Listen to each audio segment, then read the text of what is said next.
سلام شما، من حالتون چطوره؟ سینکس هستم. خوش اومدید به ویدیو. آقا امروز اومدم یه کاهش لگ بهتون بدم که اصلا شو ببینید لگتون رو فضایی کم میکنه. یعنی یه چیزی میگم یه چیزی میشنوید. نکنید این کاهش لگ میاد چیکار میکنه؟ میاد آقا مثلا میگم شما گرافیکتون روی 1920 در 1080 خب میاد اون 1920 که مثلا سایز صفحه گوشیتون رو نگه میداره، ولی اون 1080 رو مثلا میاد میکنه 480 میکنه مثلا 720. خب و قبل اینکه برسیم به اون تیکه آموزش، من حالا برای کسی هم که نمیخوان ویدیو رو ببینن بزن دقیقه 7 و 30 ثانیه اونجا آموزش رو ببینن. و خب کسی هم که حالا ویدیو رو کامل میبینن دیگه عشق منن. و اینکه قبل اینکه بریم یه سری نکات بهتون بگم، حتما لایک و سابو بزنید، یه کامنت انگلیسی هم بذارید، زنگوله رو فراموش نکنید که اول نفر باشی که میای ویدیو منو میبینی. و اگه از ویدیوم خوشت اومد یه کامنت بذار، فرقی نمیکنه، انتقادی، پیشنهادی، نظری، چیزی، ویدیویی، چیزی دوست دارم برات درست کنم بهم بگو که تک تک کامنتاتون رو میخونم. و بچه‌ها واقعا تک تک کامنتاتون برام ارزشمنده و همه رو جواب میدم. و اگه یک درصد هم جواب ندم ولی پای کامنت ریاکشن قلب زدم، مطمئن باش که کامنت تو خوندم. و خب آقا بریم سراغ این که من این سری نکات در مورد این کاهش لگ بهتون میگم. ببینید این کاهش لگ از شیزوکو چیز میگیره، با شیزوکو ران میشه. حالا آموزش فعالسازی شیزوکو رو من تو همونجا یاد میدم. خب ولی اگه حالا میگم باز بنا به دلایل 1% یاد نگرفتید، بیاین داخل گپ تلگرام، من اونجا کامل خودم کمکتون میکنم که شیزوکوتون رو فعال کنید. خب اینجا نگاه یک دوباره میرم بالا، زیپلاین رو ول میکنم. اینا همش اثرات لگ نداشتن ها. میگم زیپلاین رو ول میکنم دوباره دوتا. خب و بچه‌ها حالا شاید بگی که مهدی تو که اصلا چنل آموزشی چرا کاهش لگ میذاری؟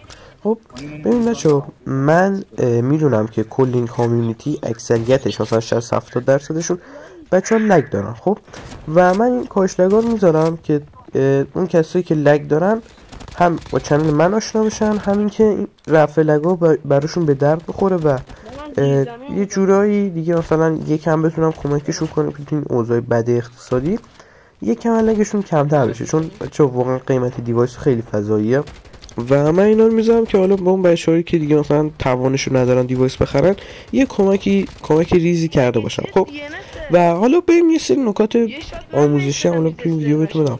ببینید شما برای اینکه بازیتون بهتر بشه و خفن‌تر بشه باید بری کاستوم پلی بدی. خب حالا من فکر میکردم که مثلا میگم تو اگه مثلا همون رنگ بازی کنی، مثلا رنگ بالا بازی کنی، مثلا میگم من یه مدت بود انقدر پلی میدادم، انقدر رنگ پلی میدادم که بچه‌ها اینجوری بهتون میگم که آخرای سیزن مثلا اون 60 روزی که از تموم میشه، آخرای سیزن من تاپ 200 لیدربورد بودم. خب در این حد پلی میدادم و خب میگم دیگه فکر میکنم اگه مثلا میشینم هر روز مثلا رنگ بازی کنم فرقی با اوپن نداره. خب ولی بچه واقعا فرق داره. یعنی شما اگه مثلا میگم 2 تا اوپن ایرانی از این ایرانی های خفن هست، از این اوپن هایی که مثلا همه یوتیوبر ها اینا توش هستن، 2 تا از اون چیزا برید، 2 تا از اون اوپن ها برید، واقعا میفهمید که اصلا سطح رنگ خیلی پایینه نسبت به سطح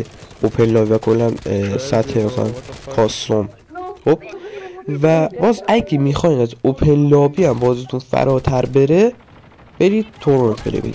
حالا اگه میخواین تورنمنت پلی بدید، میگم توی چنل تلگرام من یه دونه چیز گذاشتم، من خودم میخوام برم یه تورنمنت پلی بدم پنجشنبه و خب تیم یار کم دارم، خودم تنهام، 3 نفر رو نیاز دارم بریم پلی بدیم و تورنمنت فانه، اصلا تورنمنت جدی نیست، میم پلی میدیم چون پرایز خاصی اصلا پرایز نداره.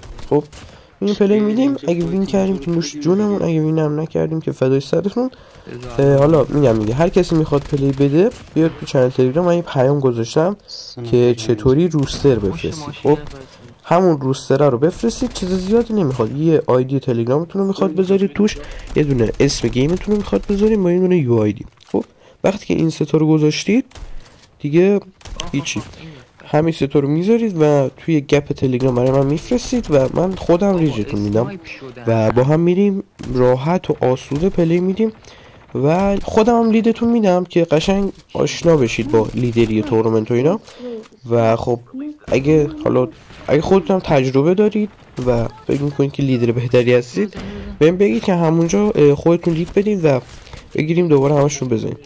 بچه‌ها اینجا رفته بودیم چیز اوپن اروپایی، حالا 1% فکر نکنیم مثلا رفتم رنکینگ تورنمنت اروپایی، نه اوپن اروپایی بود. اسلایر زده بود کنم دیشب یا پریشب بود، دقیق یادم نیست، ولی خب میگم دیگه روم اسلایر بود. خیلی هم حال داد، با خود بچهای کلن نشسته بودیم داشتیم پلی میدادیم و خب کم کم داریم به آخرای گیم پلی نزدیک میشیم و خب بچه‌ها کاهش لگ به صورت وایس لایوه و دیگه نیازی نیست من اونجا ویدیو صحبت کنم. وایس لایو من همه کاهش لگا رو میگیرم که اگه 1% خطای حین کاهش لگ پیش اومد همون لحظه خودم با وایس لایو اوکیش کنم و راه حل همون باگم تو همون لحظه بگم که اگه کسی به اون مشکل برخورد خودش همون لحظه با اون روشی که من دادم اوکیش کنه.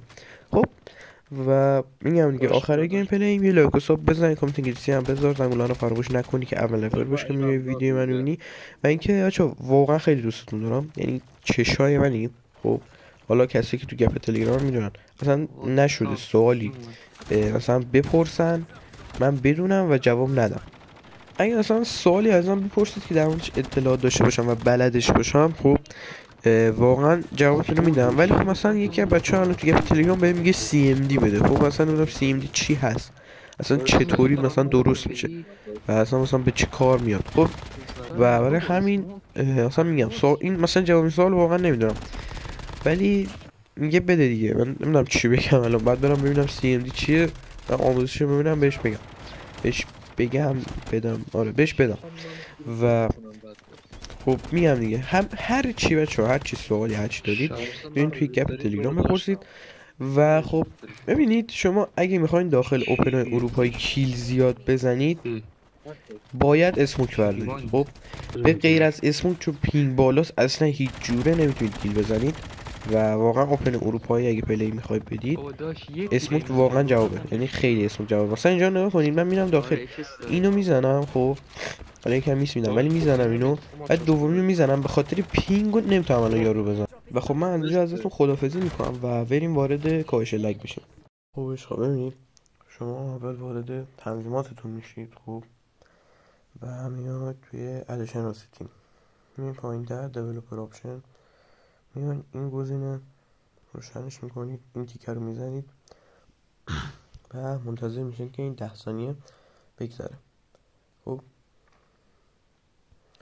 اوکی رو میزنید و این گزینه رو با این گزینه روشن کنید. خب بعد اینکه این دوتا کار انجام دادید میرین داخل شیزوکو پیرلینگ رو میزنید، دیولپر آپشن میزنید، دوباره وایرلس دیباگ رو میزنید. بعد به وای فای وصل. خب بدون وای فای وصل میشید، وایرلس دیباگ رو میزنید و من یه بار شیزوکو رو پاک کنم.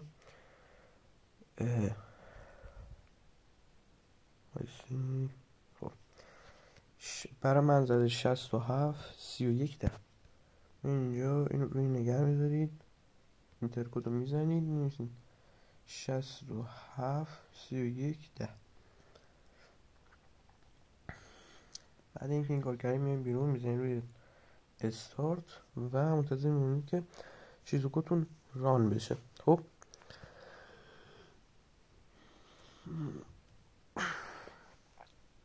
بعد اینکه شیزوکوتون ران شد روی این گزینه میزنید و این برنامه رو بهش دسترسی میدید. خب میاید داخل برنامه میشید و صبر میکنید، برنامه‌ای که دارید رو میاره بالا، میزنید روی کال آف دیوتی موبایل، اولی رو میزنید روی انجل، دومی رو میذارید روی 0.6. حالا این باگ میخوره چون این یک رو اینجوری میزنید روی 0 دیگه، تاییدش رو میزنید و فریم ریت هم میزنید 120 و این شو هم میذارید روی forget set mode to performance و روی این لوگو کالاف میزنید، وارد بازی میشید.